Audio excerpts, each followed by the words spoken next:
One of the things when we're talking about leaders that is helpful is to look at leaders we've known that have meant something to us.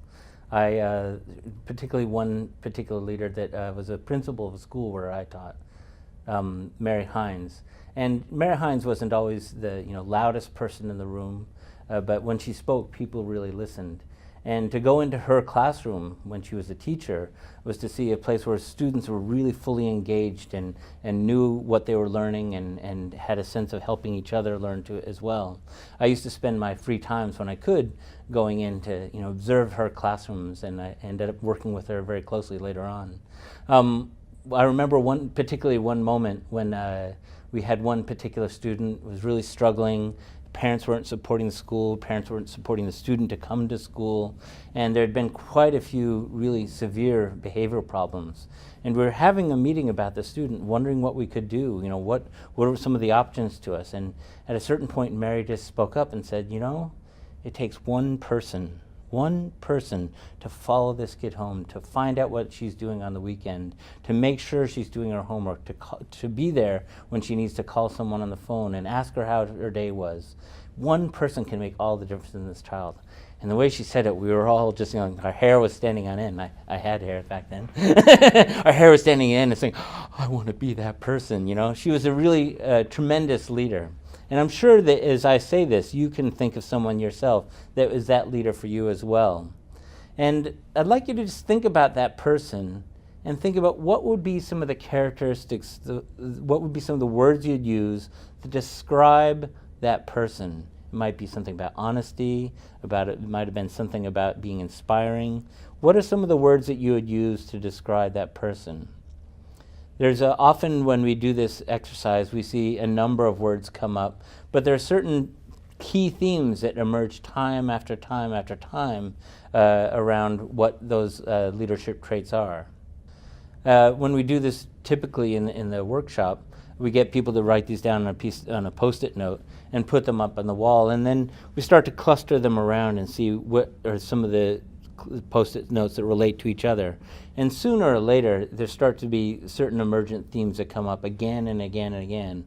They very much relate to Michael Fullan's work around the 5 principles of leadership for schools.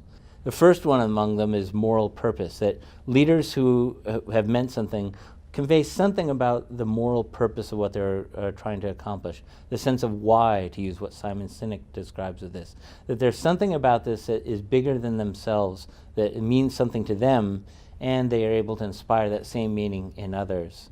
Most leaders are, most managers and leaders are good at, what we do, how we do it, but a great leader often has a great sense of the why for this as well.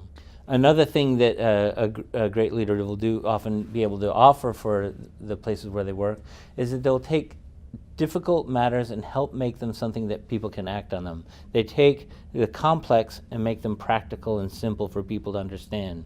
So they introduce a sense of order in terms of what people can actually accomplish.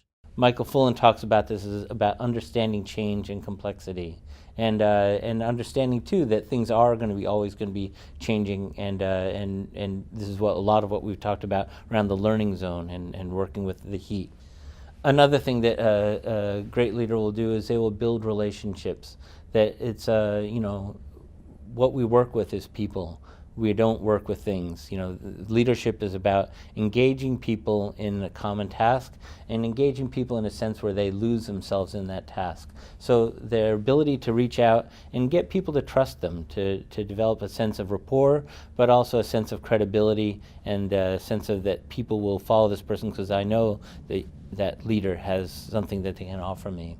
Another thing that a great leader will often do is that they will help a group of people work together. They will understand how sharing works, sharing knowledge, so that people don't get precious about, we see silos, arising when this isn't happening, but we can see that people are starting to share knowledge and help each other with knowledge. And more than that, there's a sense of emergent wisdom that comes out in a group that's working under a great leader. And then the final one is making coherence. That people have a sense that there's something that here that we can actually make, and there's something we actually do. We can step into action. It's interesting, the word awe and the word fear in ancient Greek came from the same etymology. That awe and fear are very related in our minds, but there's a simple step between, something that makes us shrink versus something that makes us expand and work. And that difference is often leadership.